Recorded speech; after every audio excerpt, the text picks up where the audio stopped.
적국에서 다윗이 식광에 숨어 있습니다. 누군가 사울에게 밀고를 했어. 사울은 또다시 군사 3,000명을 이끌고 식광야로 들어갔지. 지난번에 아둘람굴에서 다윗과 헤어지면서 사울은 분명히 내 아들아, 네가 잘못했다 하면서 돌아갔잖아. 그런데 또 군사를 끌고 온 거야. 모두가 잠든 한밤중에 다윗은 충직한 부하 아비새와 함께 사울의 진영으로 숨어들었어. 사울은 머리맡에 창을 꽂아둔 채 깊이 잠들어 있었지. 아비새가 속닥였어. 하나님이 오늘 이 원수를 장군님 손에 넘겨주셨습니다. 이제 제게 맡기십시오. 하지만 다윗은 고개를 저으며 아비새를 말렸지. 하나님께서 기름 부어 세우신 자를 죽이면 안 된다. 다윗은 이번에도 사울의 머리밭에 있는 창과 물병만 가지고 나왔어. 그러고는 지난번처럼 멀리 떨어진 언덕에 가서 울음 섞인 목소리로 외쳤지. 임금님은 어찌하여 또 종을 사냥하러 나오셨습니까? 오늘도 저는 임금님이 주무시는 박사에 들어갔지만 임금님을 해치지 않았습니다. 저는 임금님을 해칠 마음이 조금도 없습니다. 다윗은 자기가 사울의 생명을 귀중하게 여기면 주님이 자기 생명을 귀중하게 여기실 거라고 믿었어. 다윗의 말을 들은 사울은 이번에도 부끄러워하며 대답했단다. 내가 잘못했다. 다시는 너를 쫓지 않으마. 사울은 군대를 거둬 궁으로 돌아갔어. 하지만 다윗은 다시 한번 고민에 빠졌지. 이제는 정말로 날 뒤쫓는 일을 그만둘까? 하지만 지난번에도 눈물을 흘리며 약속했는데 나를 축복까지 해놓고 다윗은 사울의 약속을 믿을 수가 없었어. 그래서 중대한 결정을 내렸지. 그래, 블레셋으로 도망치자. 국경을 넘으면 더 이상 나를 쫓지 못할 거야. 다윗의 군대는 모두 국경을 넘어 블레셋의 가드 지방으로 들어갔단다. 가드는 지난날 다윗이 무찔렀던 거인 골리앗의 고향이야. 다윗이 가드왕 아기스를 찾아가 부탁했지. 제발 저와 제 사람들을 받아주십시오. 아기스는 두 팔 벌려 다윗을 환영했어. 어서 오시오. 아무 걱정 말고 내 성에 사시오. 아기스는 그동안 다윗이 사울 왕의 표적이 되어 광야를 도망쳐 다녔다는 걸 알고 있었어. 장수 골리앗을 넘어뜨린 용맹한 다윗이 자기 편이 돼주기만 한다면 걱정할 게 없겠다고 생각했지. 하지만 다윗은 다른 제안을 했어. 아닙니다. 이 지방 성읍들 가운데 하나를 주셔서 정착할 수 있게 해주시면 좋겠습니다. 블레셋으로 도망치기는 했지만 이스라엘을 버릴 수 없었던 다윗은 아기스 왕 곁에 사는 게 부담스러웠던 거야. 그래? 그럼 시글락을 주겠소. 거기서 잘 정착해보시오. 아기스는 도성에서 사흘길 정도 떨어져 있는 성읍을 주었어. 다윗은 이스라엘과 블레셋 모두에게 위협이 되는 아말렉이나 그술, 기르스를 습격하여 거기서 취한 물건을 아기스에게 갖다 바쳤단다. 아기스에게 인정을 받기 위해서였지. 그대는 정말 백전백승의 용장이군요. 이렇게 많은 전리품을 가져오다니. 그래, 오늘은 어디를 습격했소? 네, 유다 남쪽 지방입니다. 아기스가 부를 때마다 다윗은 유다를 공격했다거나 이스라엘과 가까운 나라였던 여라무엘 족속, 겐 족속을 공격했다고 대답했어. 다윗의 거짓말을 믿은 아기스는 속으로 무척 기뻤지. 흐흐흐, 다윗은 정말로 사울과 원수가 되었구나. 자기 나라에 저렇게 미운 짓을 했으니 이제는 백성들도 등을 돌리겠군. 영영 내 종이 된다면 얼마나 좋을까? 블레셋에 사는 동안 다윗은 언제나 이렇게 저신할 수밖에 없었단다. 하지만 이런 비참한 거짓말을 언제까지 들키지 않을 수 있을까? 적국에서 얼마나 더 버틸 수 있을까? 블레셋의 선봉장이 되어라. 다윗이 블레셋에 살게 된 지 1년하고도 넉 달이 지났어. 그리고 마침내 걱정하던 일이 터지고야 말았지. 어느 날 아기스 왕이 다윗을 불렀어. 나는 이제 이스라엘과 전쟁을 하려고 하오. 그러니 그대도 부하들을 이끌고 출정하시오. 아기스는 어떤 고민이나 의심도 없이 용맹한 다윗을 경호대장으로 삼았어. 다윗은 이제 블레셋 장군으로 이스라엘 백성과 싸워야 하는 처지가 된 거야. 전쟁이 시작되기도 전에 블레셋은 승리를 자신했지만 이스라엘은 잔뜩 겁을 먹고 있었어. 사울은 무거운 마음으로 무기를 챙겼단다. 다윗이 블레셋 군으로 출정하게 된 바로 그 전쟁터의 말이야. 둥둥. 전열을 가다듬은 북소리가 울려 퍼졌어. 블레셋의 모든 부대가 직결해 출격 명령을 기다렸지.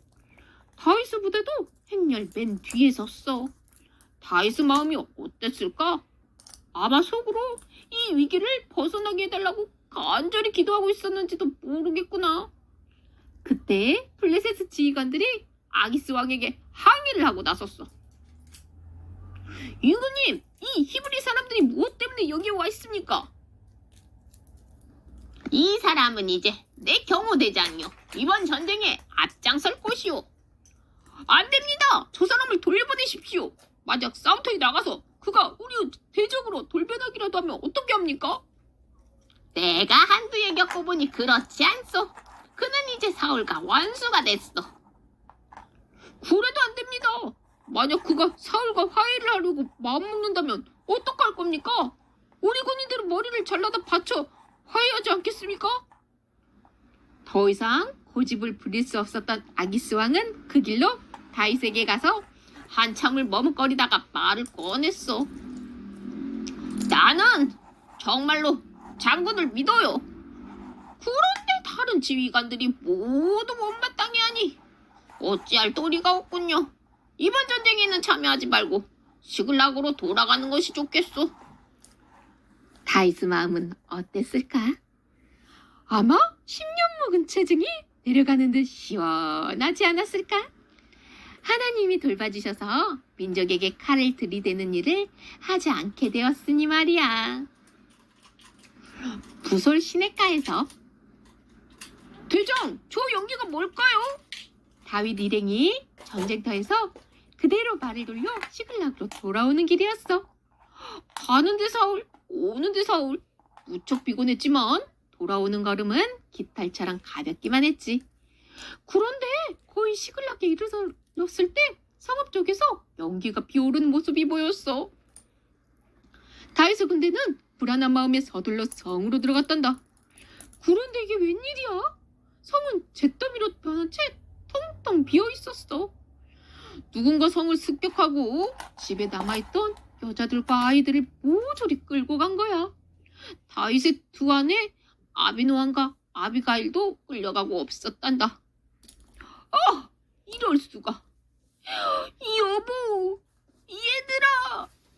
한순간에 가족을 잃은 다윗의 부하들은 잿더미 위에 주저앉아 울 기력이 없을 때까지 큰 소리로 울었어. 그러더니 주먹을 불끈 쥐고 일어나 다윗에게 따졌지. 이게 뭡니까? 이스라엘과 전쟁을 하려고 하다니. 그래서 하나님이 우리에게 재앙을 내리신 겁니다. 우리가 전쟁터에 갔다 오지 않고 여기 있었더라면 이렇게 무참하게 당하지 않았을 겁니다. 당신만 믿고 따라왔는데 그 결과가 이거란 말입니까? 처음부터 블레셋에 들어와서 하는 게 아니었어. 내 가족들을 살려내란 말이야. 광야에서부터 어려움을 함께했던 사람들이 다윗을 향해 돌을 던지려고 하고 있었어. 다윗은 그 자리에 털퍼덕 주저앉아 하나님께 부르짖었지. 하나님, 도대체 누가 우리 가족들을 잡아갔습니까? 말씀해 주세요. 제가 지금 추격하면 그들을 잡을 수 있겠습니까? 하나님께서 제사장 아비아달을 통해 대답하셨어. 쫓아가라. 빼앗긴 모든 것을 도로 찾을 것이다. 다윗과 괴부와 600명은 누군지도 모르는 적을 쫓아 다시 말머리를 돌렸어. 날카로운 채찍 소리와 함께 말들이 속력을 내기 시작했지.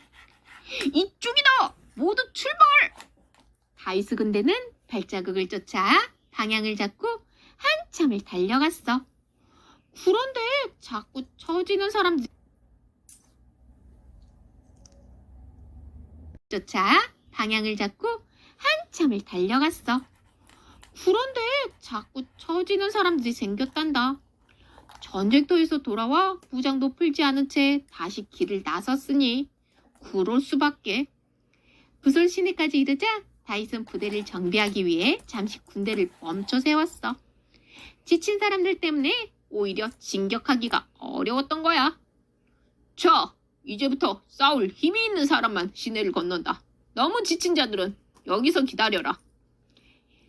이곳에서 200명이 시내가에 남고 400명만 시내를 건너기로 했단다. 미안합니다.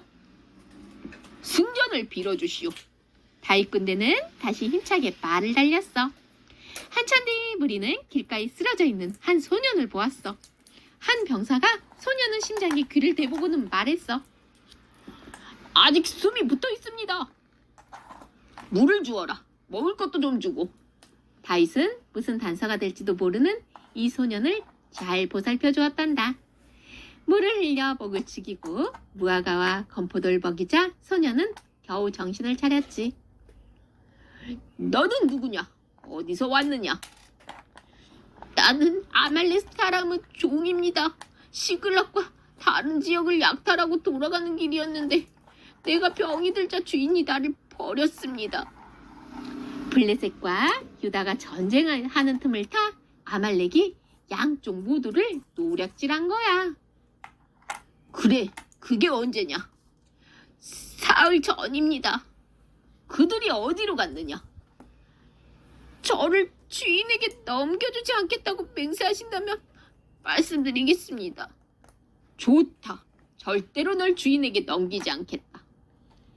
그 소녀는 다윗군을 아말렉군이 있는 곳으로 안내했단다. 아말렉군은 블레셋과 유다에서 약탈해온 엄청난 전리품을 보고는 기분이 좋아서 먹고 마시며 춤을 추고 있었지. 다윗 군대는 몰래 아말렉군을 에워싸고 있다가 갑자기 들이닥쳤단다. 우와! 술에 잔뜩 취해 있던 아말렉 사람들은 누구에게 당하는지도 모른 채 비명을 지르며 쓰러졌지. 조금 뒤 붙잡혀갔던 이스라엘 사람들이 하나, 둘 일어났어. 여보! 여기저기서 가족을 찾은 사람들이 부둥켜 안고 울음을 터뜨렸어. 다윗과 다윗 군대는 아말렉 사람들이 약탈해 간 사람과 물건을 모두 되찾고 그들이 다른 데서 약탈한 것까지 더 얻었지. 우와! 다윗 장군 만세! 다윗 군대 만세! 그들이 부솔 시내까지 오자 남아있던 200명은 환호하며 다윗군을 맞이했단다. 아빠! 어들어! 다시 한번 눈물의 상봉이 이루어졌어. 다시 만난 가족들은 얼싸안고 기쁨을 나누었지. 그런데 피 흘리며 전쟁을 하는 사람들 중 며칠 볼멘 소리를 하고 나섰어. 채! 누구는 종일 굶어가며 싸우고 누구는 편히 쉬다가 가족들을 만나네. 뭔가 불공평해. 가족들을 찾아주었으니 그것만으로도 고마워하는 게 마땅하지 않겠어? 전리품은 싸운 사람들만 나눠 가져야 해. 이 사람들 불만도 그럴듯하지. 하지만 하나님은 그렇게 생각하지 않으셨단다. 다윗은 그런 하나님의 마음을 알았기에 부하들을 모두 모아놓고 얘기했어. 우리를 안전하게 지키시고 원수들을 처부수게 하신 분은 하나님이요. 그러니 직접 나가 싸운 사람이나 여기나마 소유물을 지킨 사람이나 다 같이 전리품을 나눌 것이요. 다윗은 부하들뿐 아니라 이스라엘 모든 장로들에게까지 전리품을 나누어 주었단다.